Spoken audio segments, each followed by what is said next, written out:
Tonight we're going to do a session called The Tale of Two Brains, hence the two brains. And we're going to be discussing how men and women think very differently from each other. Why is that important? Because men and women are very quick to make into heart problems what are essentially head problems. A woman acts a certain way, a guy feels she doesn't care about him, he says, well, there's something wrong with your heart, you don't care about me. No, it's the way she processes information. The same with a guy. A man thinks in a certain way, and a woman thinks there's something wrong with his heart. No, it's his head, okay? So I'm going to try and explain to you what that's all about. Then tomorrow morning we're going to do a session called, Why Does He Do That? Why does she do that? Okay? See, it's one thing to understand men and women in general. It's another one to understand the one you got stuck with. Okay? So I'm going to show you how you can discover specifically what makes your spouse tick. And it's powerful information that will absolutely revolutionize your relationship. All right? Then we're going to do what I call the Yo Mama session. And it's called the #1 key to incredible sex. And boys, if you miss that, there's just something wrong with you, okay? So you gotta check. And then we're gonna end with how to stay married and not kill anybody, okay? All very deep emotional stuff. Now, a lot of people say, well, what's your background? What's your deal? Well, my background is that I'm a minister. Now, if you're not much of a churchgoer, don't let that make you nervous. Some of my biggest fans are heathens. All right? And this isn't one of those things where we sneak you in and then beat you over the head with a Bible. All right? But I do have a Bible verse I need to show you. Okay? Because I found a Bible verse that if you follow the advice from this one Bible verse, you will never, ever, ever have a problem in marriage. How many think that's worth seeing? All right? You follow the advice from this one verse, you'll never have a problem in marriage.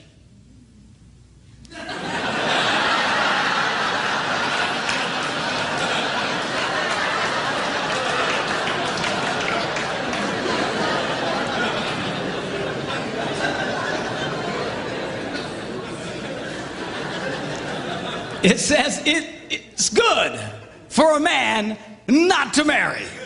All right? So, well, now why would he say that? That's such a terrible thing to say. Because he goes on to explain, he who marries will have trouble in this life.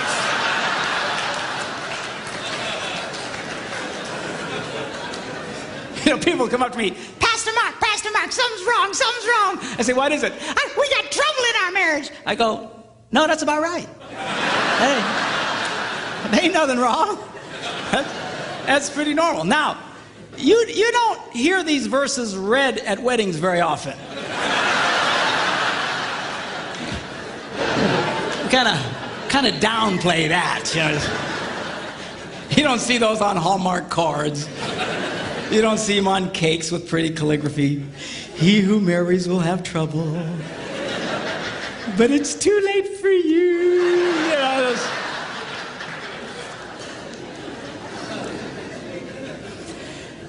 You say, if that's the case, then why get married? Because marriage is absolutely wonderful. It's great. It's fantastic. But it's not that it's without trouble. All right? And I want to show one other verse to you. Now, you don't have the deep theological training that I have, so you might have a hard time understanding this verse. But I'll try and explain it to you. This is found in Proverbs. And it goes like this. Where no oxen are, the manger is clean.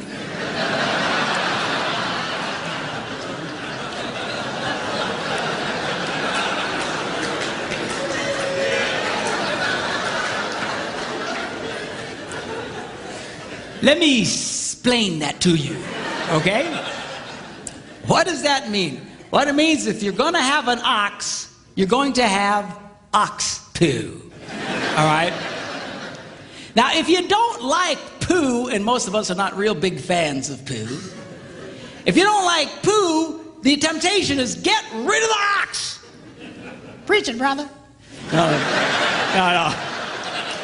I don't want you to get rid of the ox, all right? You know? So, well, why would you keep the ox around? because he goes to the second half of the verse, it says, because much increase comes by the strength of the ox. Well, now there's the catch-22. On the one hand, we all love the benefit of the ox, but nobody likes the poo. And what he's trying to tell us here is you cannot have one without the other. There is no such thing as a poo-free marriage. It just doesn't exist. Unless you shoot the ox, okay? But that leads to other problems. So this weekend is not about attaining a state of perfection in your life, all right? It's about getting a proper positive to poo ratio in your life. You see, because if all you get is poo, then you got one sick ox. Are you hearing me? All right? So, but there's no such thing as a poo-free marriage. For those of you having a hard time grasping this, I have a mathematical version of it. It goes, ox equals poo over positive. Some say positive over poo. But anyway, it's the ratio that we want to get going here, okay? Now, marriage is a wonderful institution. Statistically speaking, we know that married people are healthier than single people. They are actually happier than single people, assuming you're doing this right. Or you can be profoundly unhappy. They actually make more money than single people, and I'll mention a little bit later why that's true. Okay? They have better sex than single people. Now, you don't see that in our culture, you know, in all the movies and shows, you know, it's the single people all having really great sex, you know, and the married people are, you know, someone will say, well, how's your sex life? Are you kidding? I'm married.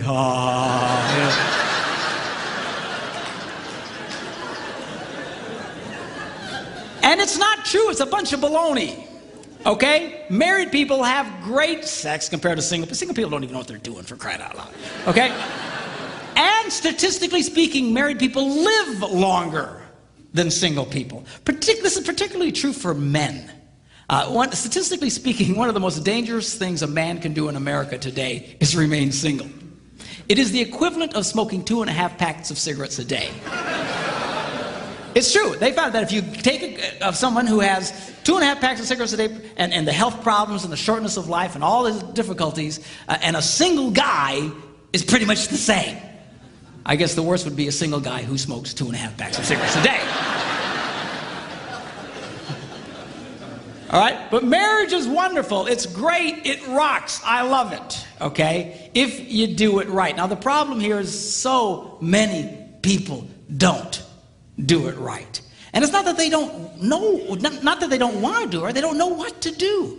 We live in a culture today that seems for somehow in the relationship area to be completely clueless. We seriously don't know what to do. Now this weekend what I want to do is show you specific things you can do that will absolutely energize and transform your marriage life. How many think that's worth hearing? Yeah, okay? So,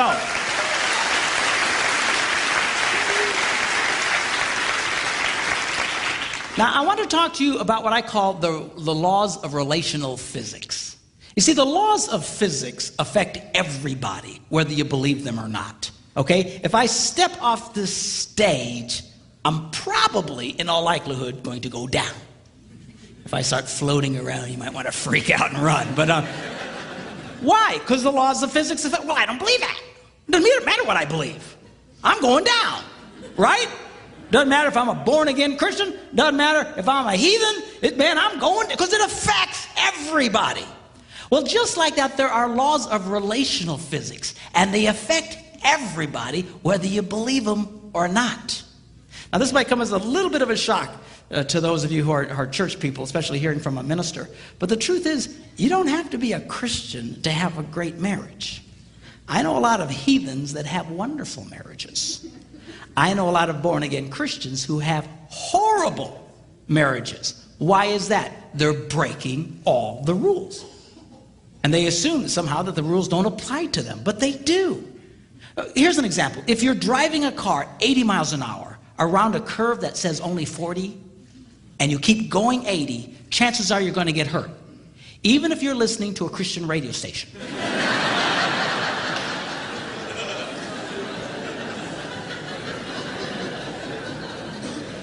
Even if you have a statue of Jesus on the, he might be going, but why is that? Because the laws of physics still affect you, but for some miracle, you're going to get hurt. Same true with relational physics. And I want to explain that to you, and we'll take a look at that. Now, this weekend, I'm going to be speaking to you in basic stereotypes. In other words, women generally tend to be a certain way. Men generally tend to be a certain way. But they're not all that way. I get it. Okay? Some of the people that just have a cow. Well, I don't know. That's you for all men. I'm admitting it's not. All right? Just generally speaking, we don't have time to get into all the shades of gray. But generally speaking, men are a certain way, women are a certain way. If I start describing something that's not you, don't have a cow, just interpolate for your relationships. In Debbie's and I relationship, there are areas where we're completely opposite of a typical man and a woman. I remember when I was first studying this stuff, I thought, oh man, I'm a woman.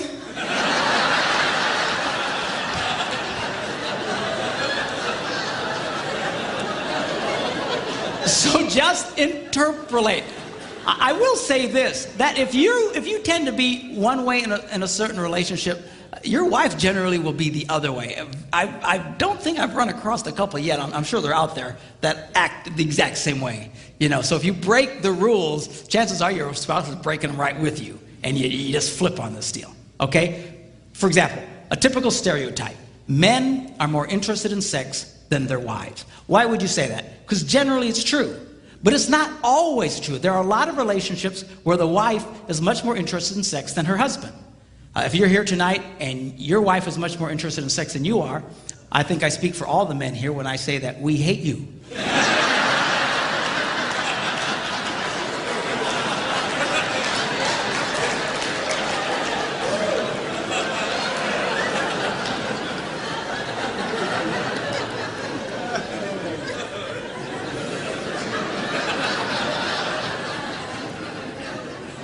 Please don't tell us who you are. We will hurt you, all right?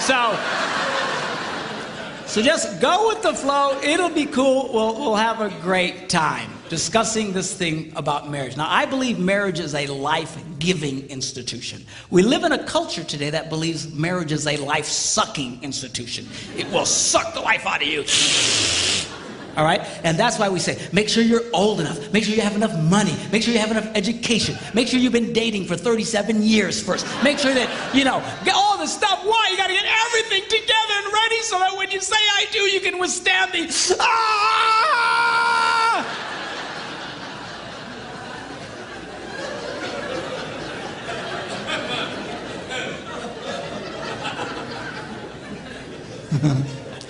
But it's not that way. It'll give you life if you'll do it right.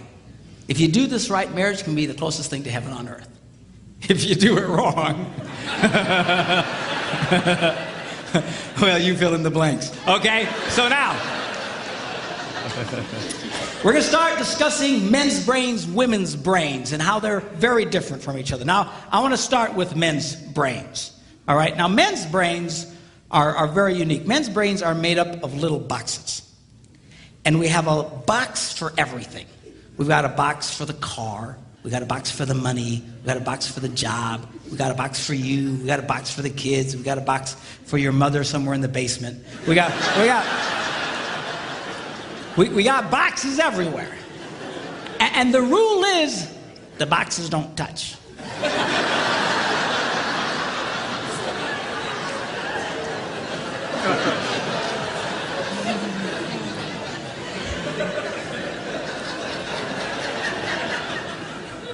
When a man discusses a particular subject, we go to that particular box, we pull that box out, we open the box, we discuss only what is in that box.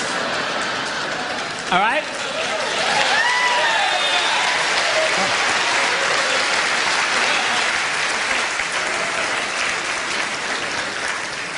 And then we close the box and put it away, being very, very careful not to touch any other boxes.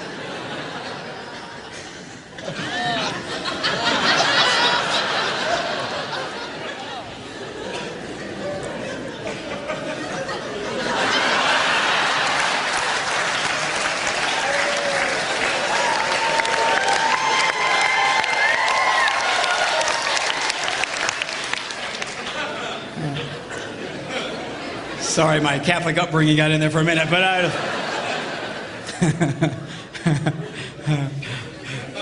I'm not a Catholic, but I went to Catholic school when I was little. I had a nun who taught on hell like she was born and raised there. I mean, I'll never forget it, but it did me good, actually. It was a good thing. Now, women's brains are very, very different from men's brains. Women's brains are made up of a big ball of wire. And everything is connected to everything. The money's connected to the car, and the car's connected to your job, and your kids are connected to your mother, and everything's connected to everything. It's just like...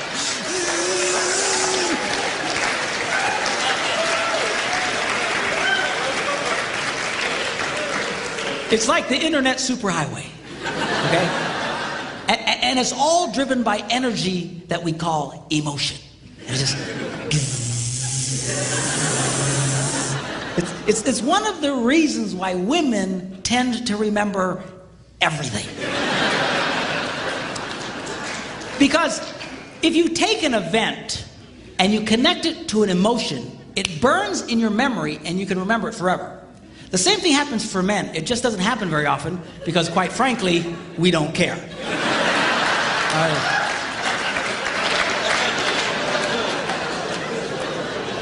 Women tend to care about everything. And she just loves it.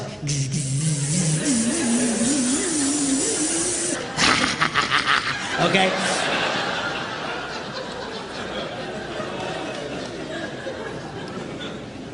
Now, men, we have a box in our brain that most women are not aware of.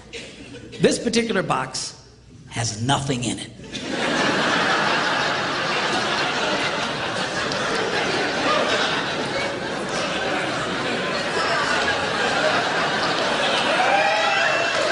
It's true. It's true. In fact, we call it the nothing box. And of all the boxes a man has in his brain, the nothing box is our favorite box.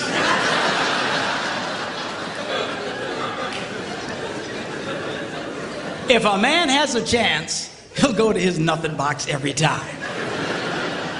That's why a man can do something seemingly completely brain dead for hours on end. You know, like fishing.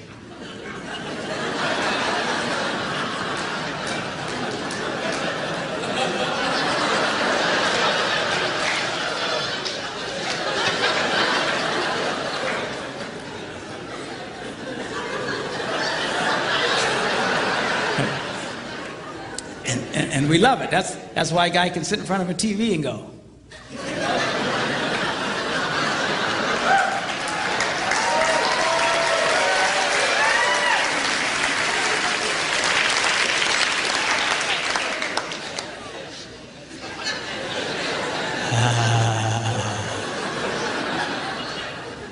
It glows.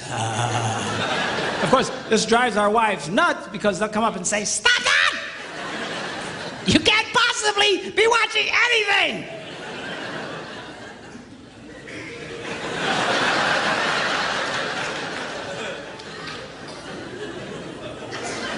I'm not.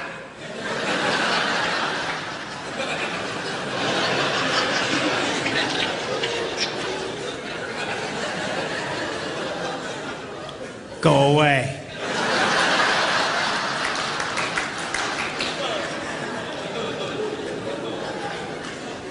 Now, they've actually measured this. The University of Pennsylvania a couple of years ago did a study and discovered that men have the ability to think about absolutely nothing and still breathe. You know, they connected all the wires and stuff like that and watched the brain activity, then all of a sudden, I think he's dead. Huh? You know, women can't do it. They can't do it. Their minds never stop. And they don't understand the nothing box. And it drives them crazy.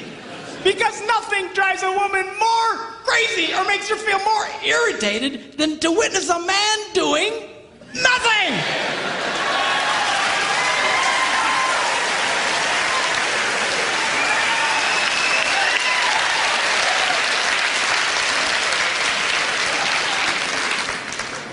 Now, one of the biggest revelations I get out of women is this whole nothing box issue. They just, everything's starting to make sense. And I've had women say, oh, it's nothing. Well, can I go in his nothing box with him? No! Why not? Because then it's something. Besides, you'll walk in there and go, You know, this place could really use some pictures. Nice little table over here, some flowers. Is it? No! Nothing! Get out! We don't want nothing.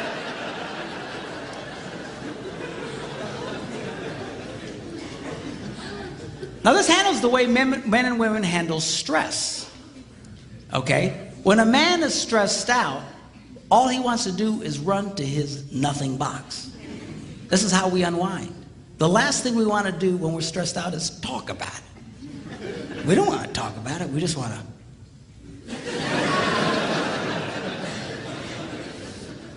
Of course, it just drives her nuts, you know. A woman will see a man in that vegetative state and she'll come up and go,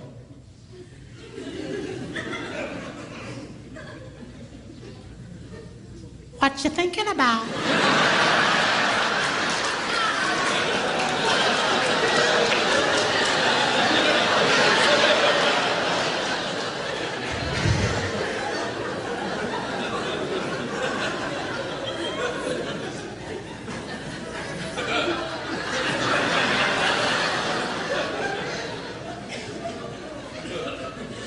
Nothing. We gotta be thinking about something. No, I was thinking about nothing. In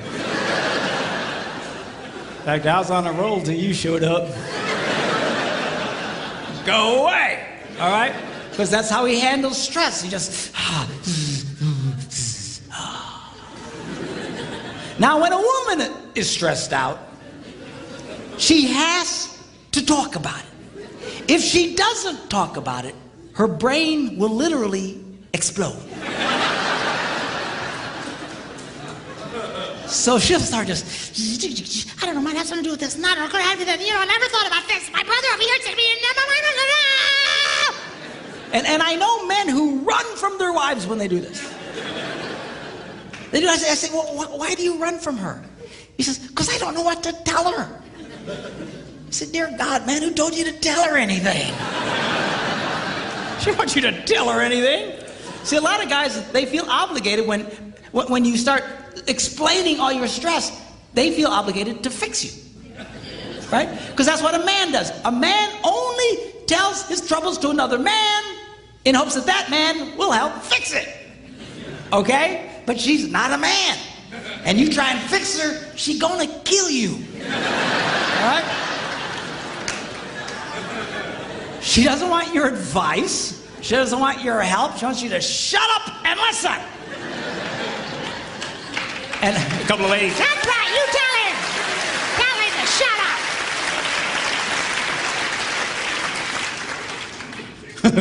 up. They like that. Now, I had one guy tell me, he said, man, if she just tell me how she feels. I said, she doesn't know yet. He said, what do you mean? So that's how she figures out how she feels, by connecting this wire to that wire, this wire, and so. Now, because they love each other, they offer to each other their answer, their solution. A man senses his wife is stressed out.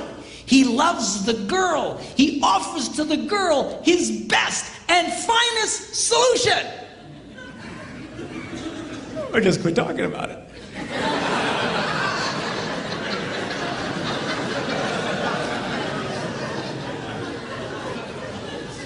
Just quit thinking about it. Yeah.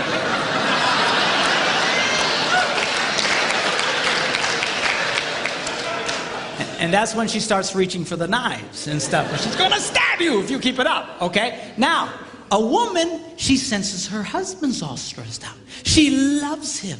Therefore, she offers to him her best and finest solution. Talk to me. Why won't you talk to me?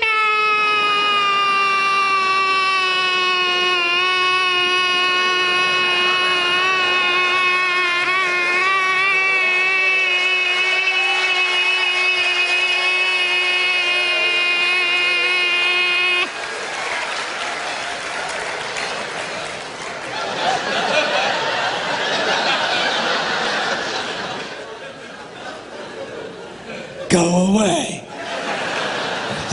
He doesn't want to talk to you. Leave him alone.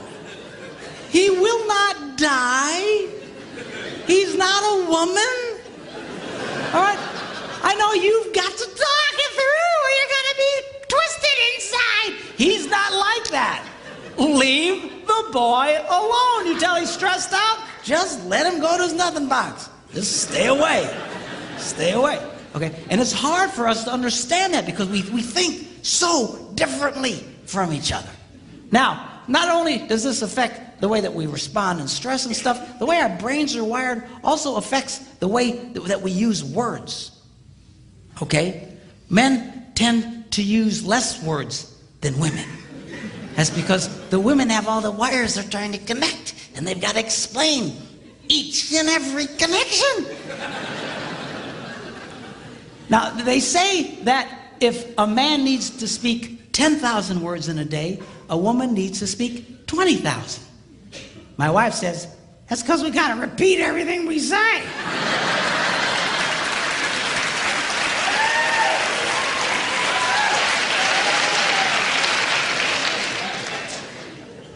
To which I responded, huh? Where is my darling redhead? Is she around? Come up. I want you to meet my wife, Debbie. Come on up here and just...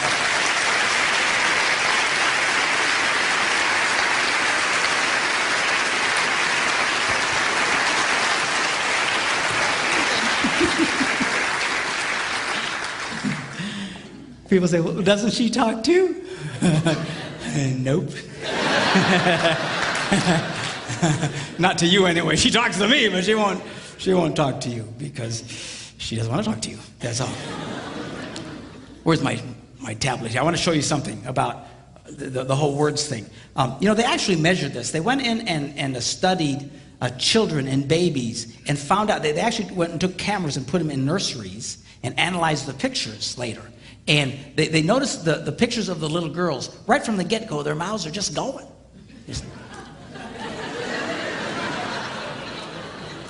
It's true. It's true. And then they analyzed the pictures of little boys, and they're just...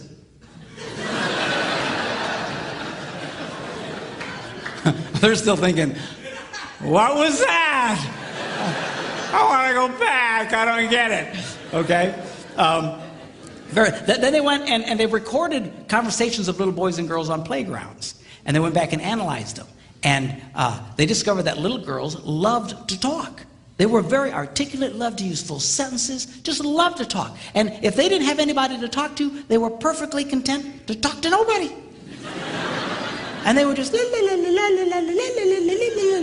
complete sentences. Then they analyzed the conversations of the little boys. And only about 55% of it was intelligible. I couldn't understand what they were saying. You know, just, yes. That's conversation to a man, okay? Now, Not only do we use different amounts of words, words can mean different things to men and women. For example,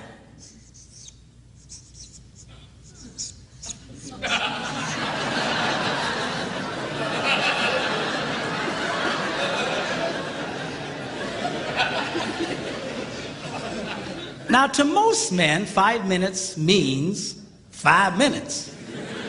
To a lot of women, it can be an indefinite period of time. Are you ready yet? 5 more minutes!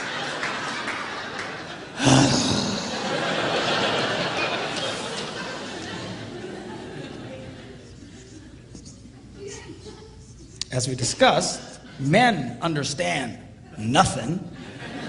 Women don't understand the significance of nothing. If a woman says nothing, look out, it's something.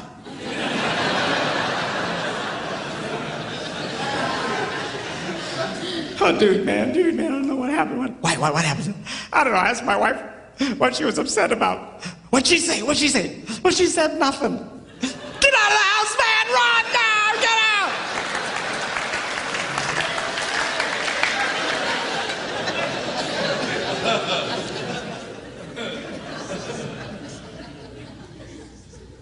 Now, this is not a word, it's a vocalization. It's a sigh.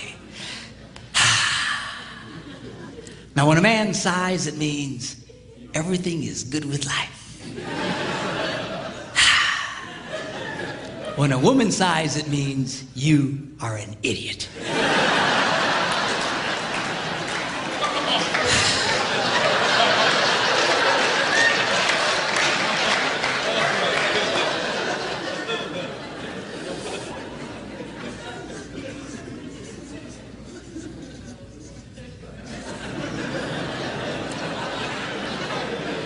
Now, when a man says, go ahead, he's being polite.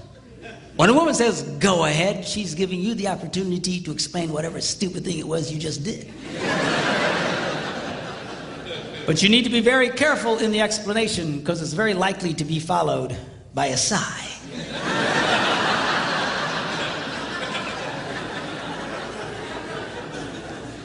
Which will lead to an argument over nothing.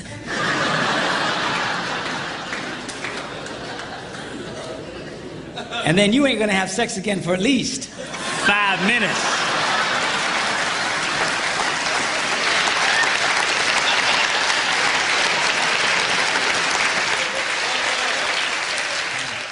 Women's brains come with lots of extra RAM.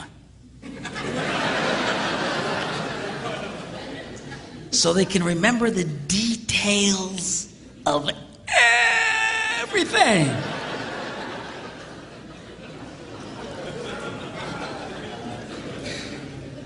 Men's brains come with only the minimum basic requirements to keep us breathing and eating. Okay, that's good. That's why men, a lot of men, we don't hang on to lots of details. They don't stick with us. You know, when an event happens, we just categorize it as an event.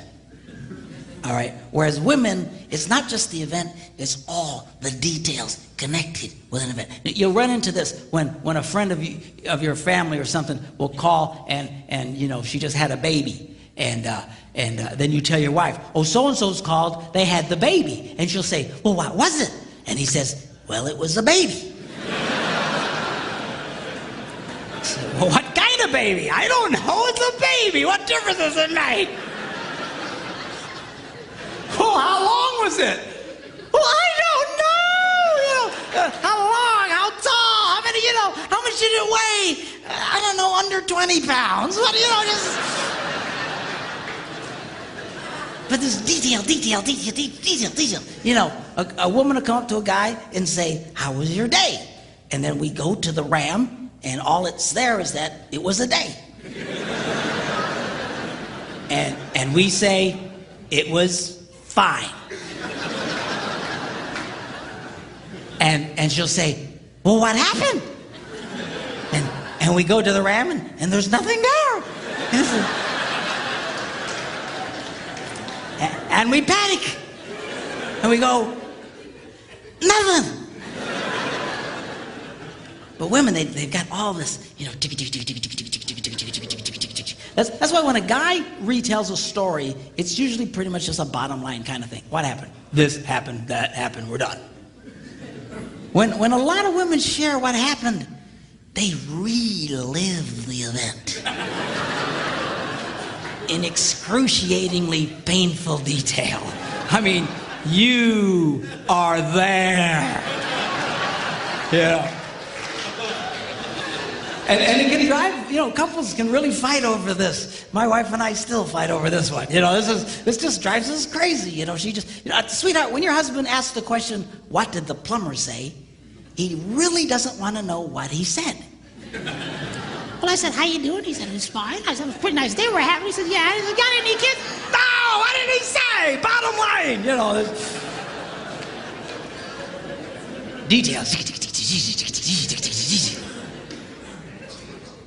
Men's brains, women's brains. It also affects not only the words we use and stuff, but also it affects how we listen.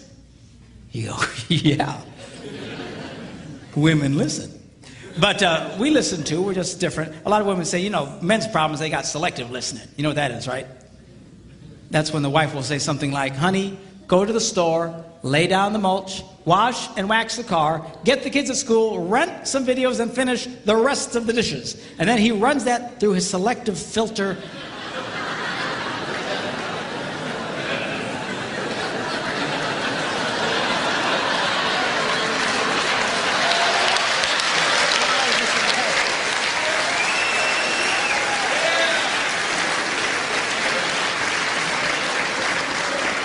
And all he hears is, honey, go lay down and get some rest. Okay? But that's not what I'm talking about. What I'm really talking about is the difference between single tasking and multitasking. By and large, again, interpolate for your relationships. Again, not everybody's the same way, but by and large, men are single taskers. We do one thing, and we do it pretty well. Women can handle lots of things. Guys aren't wired that way. That's why it's not a good idea to put a man in charge of more than one kid at a time. We can handle the one. Well, sweetheart, you're doing such a good job with Johnny. Wow. Well, where are the rest of the kids?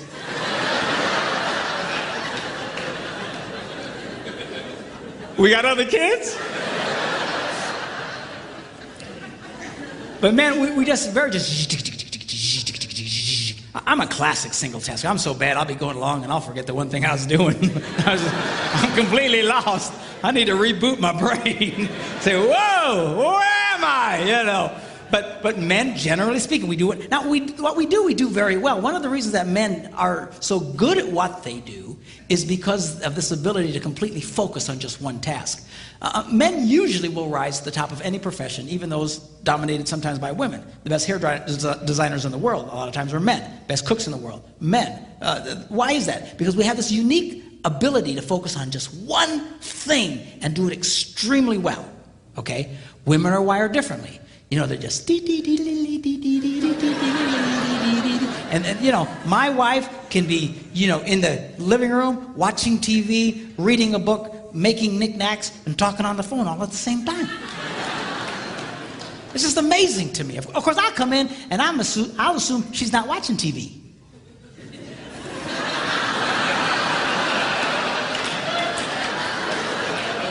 Hey! What? I was watching that!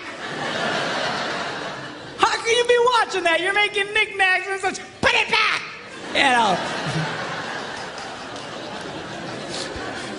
Which is now this affects the way that we listen, because when a man is doing something, he generally cannot hear anything. It's just true. Women are not like that. Women can be doing lots of things and holding 3 different conversations. Just, she'll walk into a room and she'll see her husband reading the newspaper. And she assumes, I multitask. Therefore, he must multitask. But he's running the newspaper reading program, man. He can only run one program at a time. He's not hearing jack. And this makes women very angry. But you just need to come over and you got to close the newspaper reading program. You got to load the Listen to Me program. But you got to wait a minute. He needs to reboot.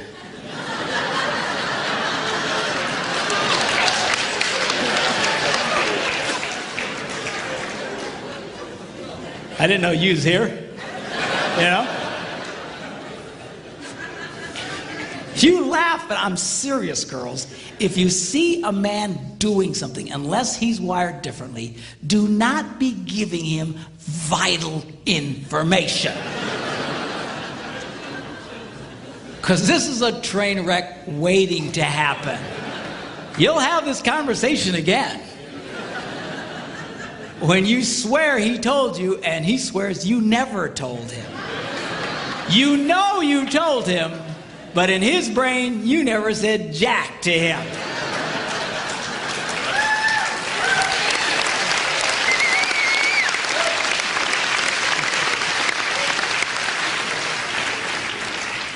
The problem here is, guys, we get ourselves in trouble because men have this natural defense mechanism that at all costs, do not stop doing what you're doing.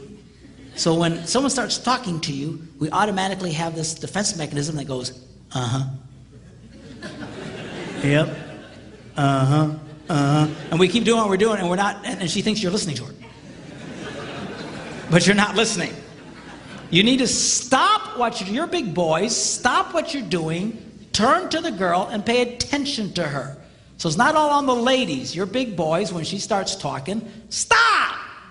Listen to the girl, and then let him go back to what he was doing.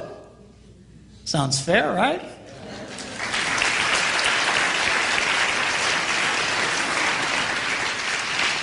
Well, I started doing this, and I thought, this is great. I'm doing a lot better. I'm watching the single tasking thing. Yeah, okay, what?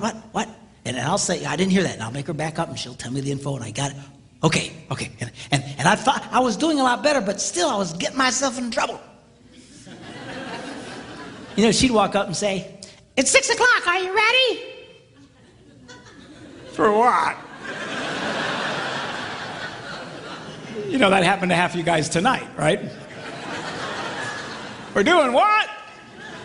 I told you. No, you didn't. Yes, I did. And off to the races we would go. It's like, ah. And I thought, man, what in the world? Because I'm watching this single tasking. I don't remember her saying anything about it. And I thought I was losing my hearing. So I went to a doctor. True story. I went to the doctor. And I walked in. He said, well, how you doing? I said, oh, okay. He said, what seems to be the problem? I said, well, I think I'm losing my hearing. And he says, well, you know, you're getting up there in age, you know. Ears are one of the first things to go. And I said, well, that's one of the first. I can handle that.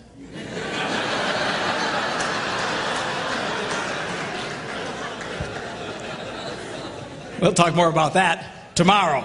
But, so I said, well, go over to Nurse Cratchit. She'll test your ears, you know. And so I follow the lady, and I walk into this room, and they got this cheap box on a table with some real chintzy headphones. And she says, all right, now, put on the headphones. When you hear the beep, raise your hand. If you don't hear the beep, don't raise your hand.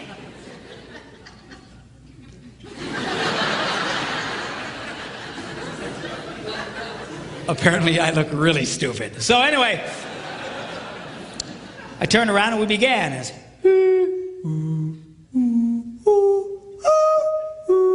pretty soon she goes, really, you can hear all that? and I turned around and said, yeah, why? She's hitting the box. I don't know, piece of junk. What's the matter with this thing? So what's the problem? She said, according to this, you can hear what cats and dogs can hear. I don't know what to... She's hitting the box. She says, I'm going to send you to a specialist. You ever been to the specialist? You know, they got this Yo Mama soundproof room, you know, the thick door, you know.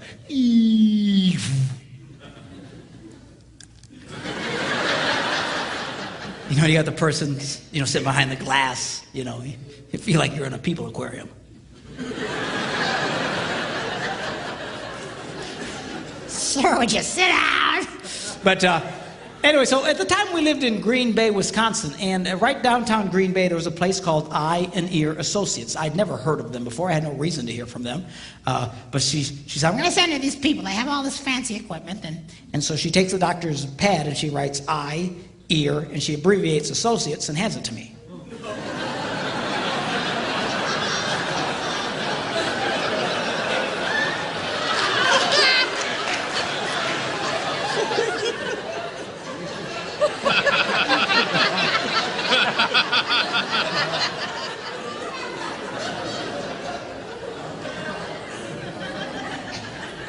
I said, what kind of doctor is this? It's a true story. She says, what do you mean? I said, I heard of eye, ear, and throat. I never heard of this. She said, let me see that. Oh, I'm so embarrassed. So she wrote out Associates. I went, oh, okay. Thought I was going to be in for a very uncomfortable test there for a minute.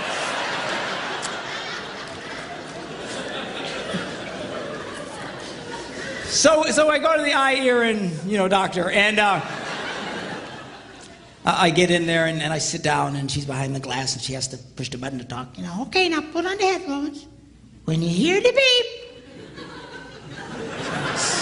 spin around, and we began. I kid you not, she goes, really, you can hear all that? I felt like a moron, all right? I take the printout to the specialist. He goes, what are you doing here? You got better ears than me. I said, I don't know, man. She says, are you ready at 6 o'clock? I just want to go get it.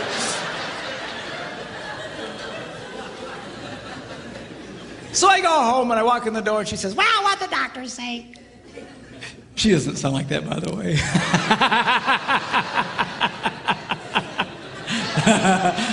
I say that because people used to come up to me saying, she doesn't have a voice like that. I just do it for effect. By the way, we've been married for 32 years.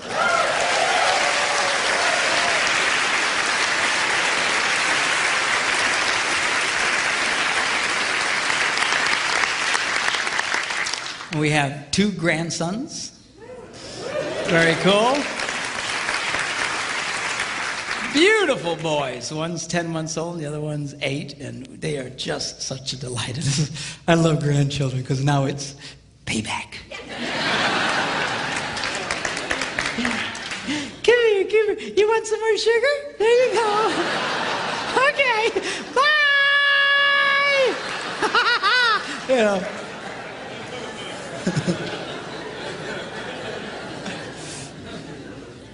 My son Philip's here with us. He's running the audio, and on our 30th wedding anniversary, Phil gives me a call up and he says, hey, Dad, 30 years.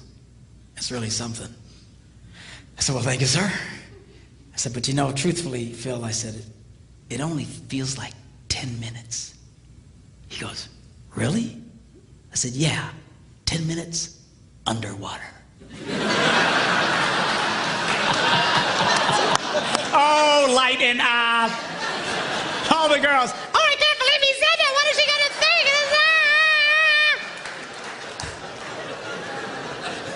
It's just the joke box, all right? Just a joke. So I come back from my ear thing. She said, well, what'd they say? I said, well, they said I can hear what cats and dogs can hear. She says, well, it's not your problem. Your problem is just don't pay attention. And I thought, but I've been paying attention. I was watching the single tasking thing, and so I thought, I'm going to do a test. I want to see how far she gets away before I can't hear her. So the next day we're sitting in the kitchen, and she comes up, and she's talking to me, la, la, la, la, la, la, la, la, and I go, uh-huh. And then she walks a little bit further away. She says, la, la, la, la, la, la, la, la. I go, okay, I can hear that. And she gets a little further away, la, la, la, la, la, la, la, just doing multitasking thing. Then she goes into the living room, la, la, la, la, la, la. And now she goes into another room. She's now on the other side of the house, still talking to me.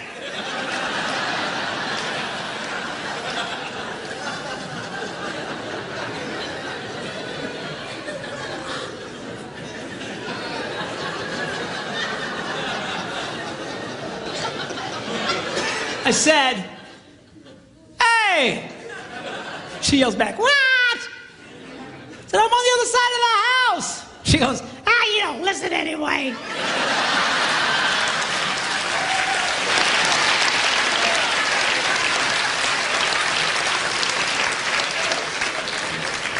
The next day, I caught her. This time she goes upstairs. She's on another floor, still giving me vital information. That's when it started dawning on me. Wait a minute. We might single task, but these women so multitask, they just keep doing what they're doing, and whether or not you're in the same area code is irrelevant. Irrelevant. Irrelevant. That's the word. I had a guy the other day says, my wife's like that. She'll be talking to me. She's by the dryer, and she'll be telling me something important. La la la la la. Then she'll stick her head in the dryer, reaching for something. La la la la la. And boy, you better do that, or you're gonna be in big trouble.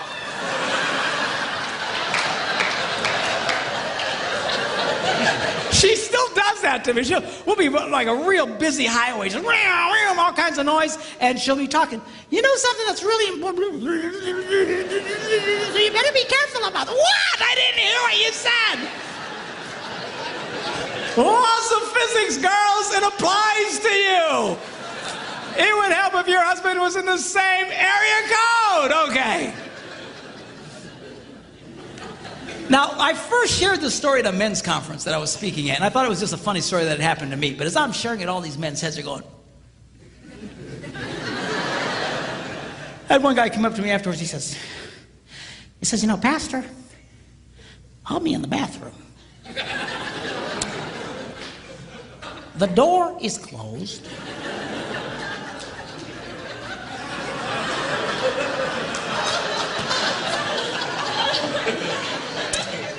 The fan is on.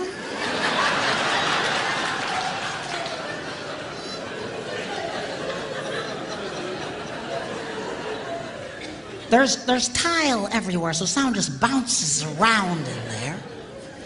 I'm standing there. All I can hear is the sound of rushing water. And she's still talking to me!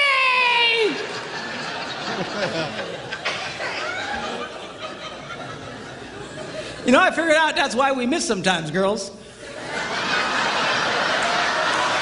What? What?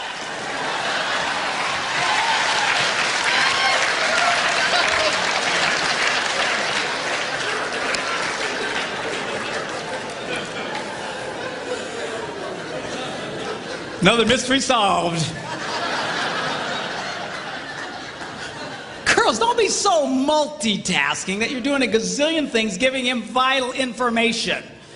All right? And especially if he's doing something. I'm telling you, this simple thing that I'm talking to you creates more arguments and more frustrations in marriages, and we're fighting over nothing. But you're really married to a multitasker when during a moment of intimate passion,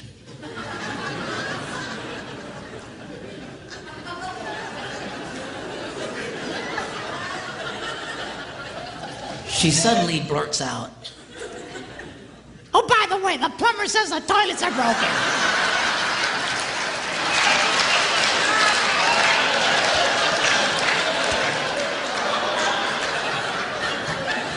Focus, woman, focus!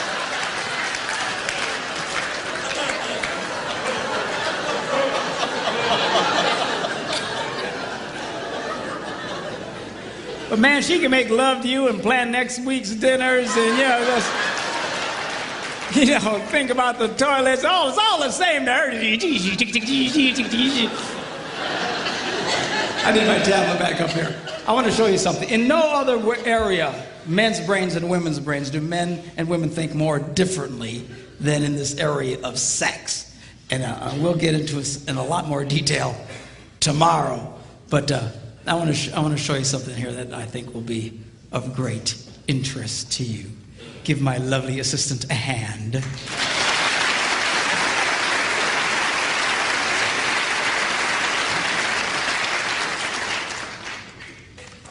Now, sex is a pretty big issue, particularly for men. For us, our sexual interest peaks at about age 18 and then goes down from there. So if you were to chart it out, it would look like something like this. It peaks at about age 18 and then goes down.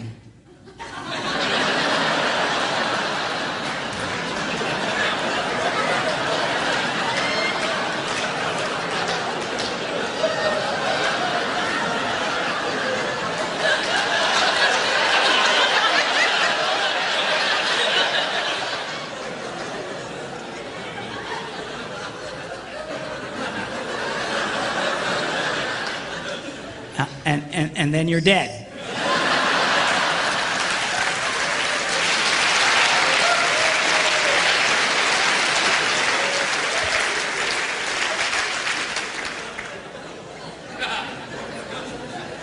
Now, something's important for women to understand. When it comes to this area, we're no longer driven so much by our brains or by our hearts, but it's by a chemical. It's called testosterone. And it runs through our blood.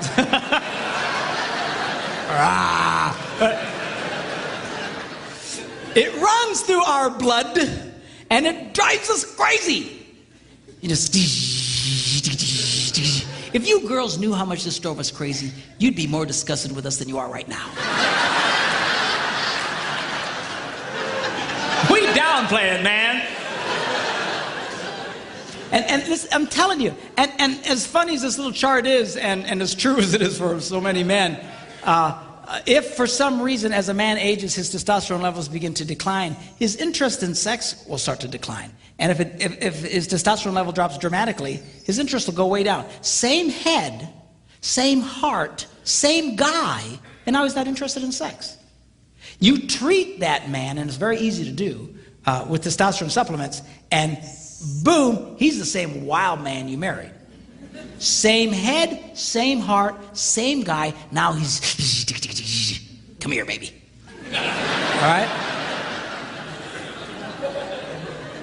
So this is not because we're sickos. It's not because we're perverts. It's not because we're broken. God wired us this way, and he did it on purpose. Well, what was that purpose? I'm going to show you in a minute, but you just need to really understand this. And the truth is, when we get this rush of testosterone, it just messes with us. Now, for the love of God, don't raise your hands. But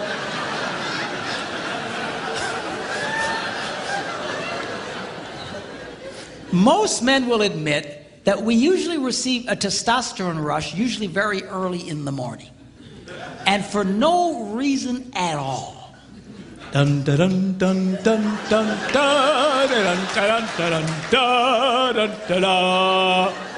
10 hot.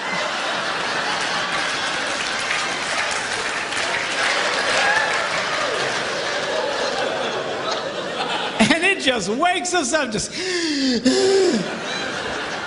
we're not thinking about anything.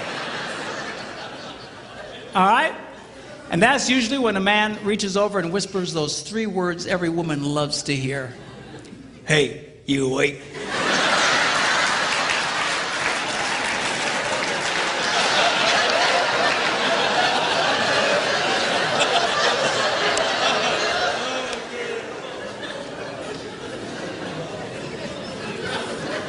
We'll be talking more about that tomorrow, okay? All right, so why does God wire men this way? Okay, now to explain this, I need to do an anatomy lesson. Okay, y'all okay? Hang on, Margaret, he's gonna draw pictures. It'll be okay. We'll keep it clean. Okay? Now, we'll call this the girl's heart. And in the interest of keeping everything at least PG-13, we will refer to this as the place of happiness.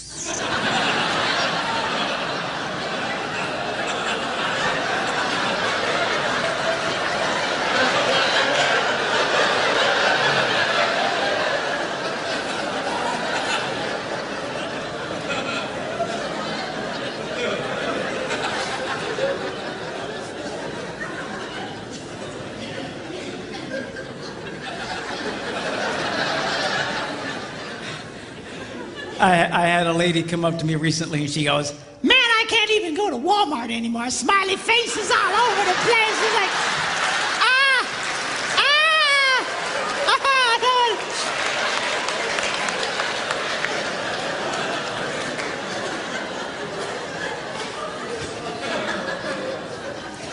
Now, at some fundamental level, this is every man's basic interest in a woman. It's true. It's true. Now, women say, well, that's terrible. There shouldn't be about that. It should be about companionship and fellowship and sharing. Girls, if your husband was interested in companionship, fellowship, and sharing, he'd have gotten a golden retriever.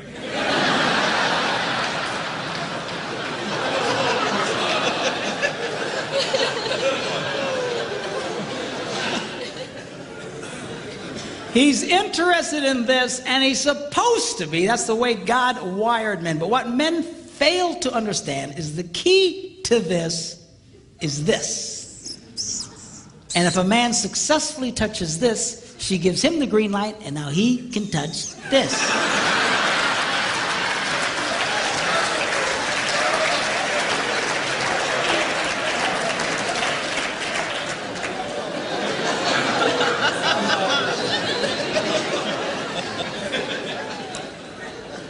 So the sex drive, guys, is God's way of constantly reminding a man, and it keeps coming back. It like never stops, just.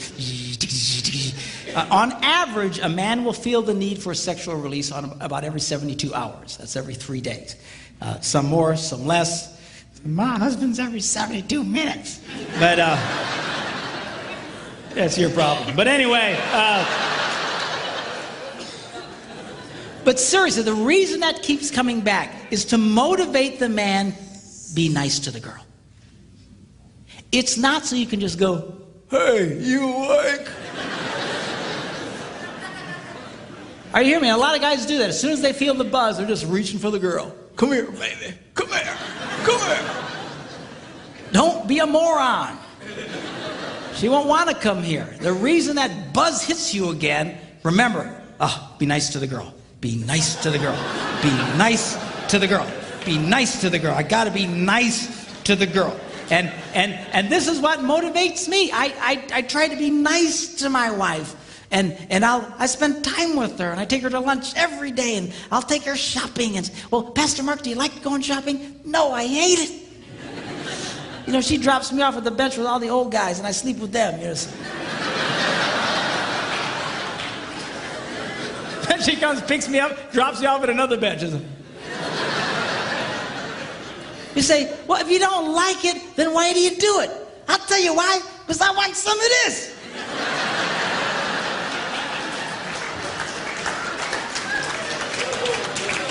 I'm no idiot.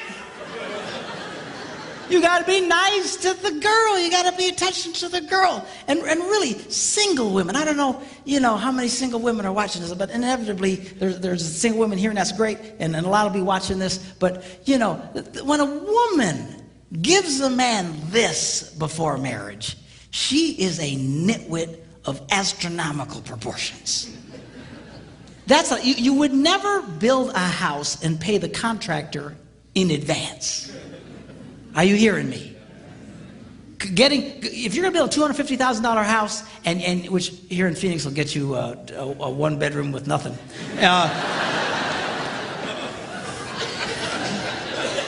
Man, I got a huge condo on a lake in Wisconsin for $250,000, man. I'm telling you, here you got nothing. But anyway, you wouldn't pay the guy in advance and give him, here's the $250,000. Do you know why? The house will never get done on time. He'll never do what he's promised to do. Why? Because that's just the nature of human beings. You pay them as they hit certain marks, certain things they accomplish. You finish it, you give them some more, and then you wait till everything's right, and then you close. Why? Because that's the way people are wired. If you were just to give it to them, you would be a nitwit, a moron. That's what women are doing today. They're coughing this up front, which is every man's basic fundamental interest in a woman.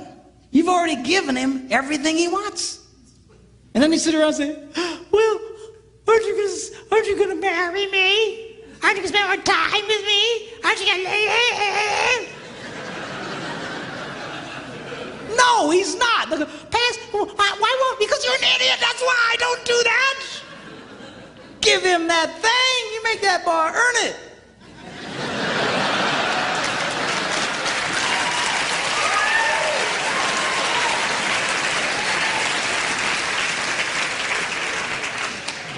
If there ain't no ring, you ain't getting the thing, is what you need to tell him. No, seriously, girl, I don't know what. There's something that really happened in the female culture. I think it's because of the women's lib thing, and they think, well, now we can go out and we can be as sexual as men and stuff like that. But they are fighting against their own interests. There are millions of women in America today that are so frustrated they can never get this. They can never get this. You know why? Because they're dumb. I'm serious. I don't mean it in a mean way, but they're doing a dumb thing, like just coughing this up to every guy that comes along, thinking this. It doesn't work that way. It doesn't work that way. Now, every woman's basic interest in a man is this. What a lot of women fail to recognize is the key to this is this.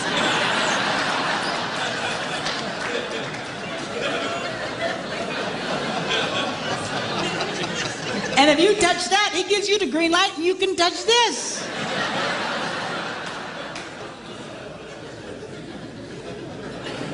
So, but I thought you said women weren't supposed to do that. Outside of marriage, inside of marriage, you got to work it this way. Outside of marriage, you defeat yourself. But inside of marriage, you have to realize this is a very important deal. It is. It's huge.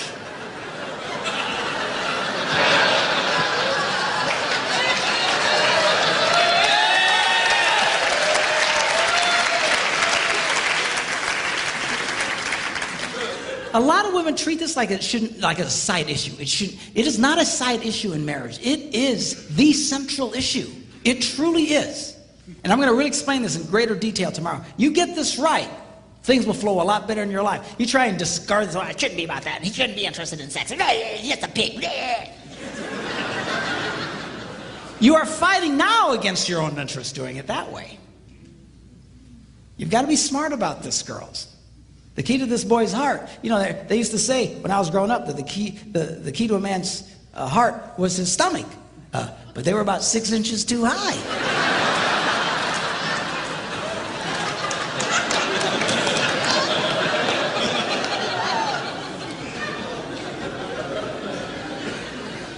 And this is important. I got to tell you, girls, if it weren't for this, we probably really wouldn't deal with y'all.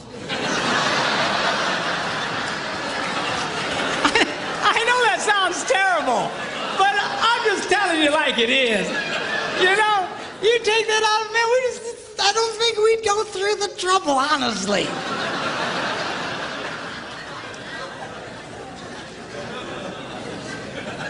This is a game you got to let him know he can win with you. And we'll talk more about this in detail tomorrow. But the crazy thing about it, see, is the key to what you want, here's the door. And for the guys, for what you want, here's the door. And it is the perfect standoff. It is the ultimate standoff. People say, what was God thinking? People say it to me all the time. What was God? This is exactly what God was thinking. The key to you getting what you want is to give your spouse what they want. Now, it's not easy. And sometimes you'll mess up, sometimes, you know, but you got to constantly work for this. You can't all of a sudden disregard this. Some guys, you know, they never pay attention to the girl. They're never nice to the girl. And wonder how come they never get any sex. Oh, I never get any sex. How come? Because you're an idiot. I mean, for crying out loud, be nice to the girl. You've got to touch her heart. That's your key. But a lot of guys say, you know, well, I told you I loved you once. If anything changes, I'll let you know.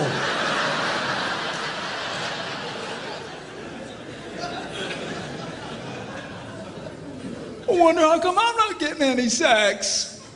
Well, because you're just blowing it. You're blowing it. And girls, same thing with you. The key to this is this area here. Don't dismiss this. If you guys will flow in this thing, it works, and it's great, and it's extremely powerful. It is the most powerful thing God ever designed to connect two people. And we'll get into it in a lot more detail tomorrow.